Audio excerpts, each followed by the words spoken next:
बिस्मिल्लाहिर्रहमानिर्रहीम। अस्सलाम वालेकुम। मैं हूं शमशेर अली। आप देखें मेरा यूट्यूब चैनल ऐसे उर्दू न्यूज़।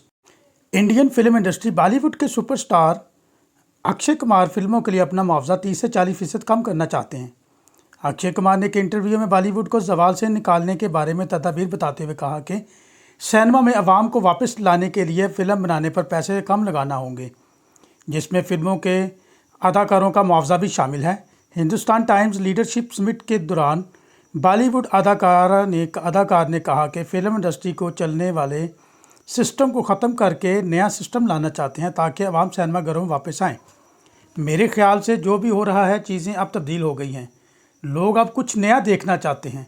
मेरे ख़्याल से हमें बैठकर सोचना चाहिए कि नाज़रीन क्या चाहते हैं। अक्षय कुमार के मुताबिक ये अवाम की गलती नहीं है कि वो सिनेमा नहीं आ रहे, बल्कि ये हमारी गलती है कि हमें उन्हें वो देना चाहिए जो वो चाहते हैं। मैं बिल्कुल नए तरीके से काम करना चाहता हूँ। कोरोना की वबा के दौरान सब कुछ तब्दील हो गया है। अक्षय कुमार ने फिल्मों में मुआवजा कम लेने के हवाले में बात करते हुए कहा कि मैं आपको बताना चाहता हूँ कि अपना मुआवजा 30 से 40% कम कर रहा हूँ।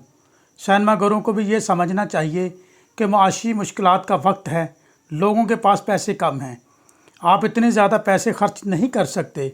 बॉलीवुड हालिया चंद बरसों से जवाल का शिकार है। नाकस कहानी और बाइकआउट मुहिम के बाइस हिंदी फिल्में मुसलसल फ्लॉप हो रही हैं।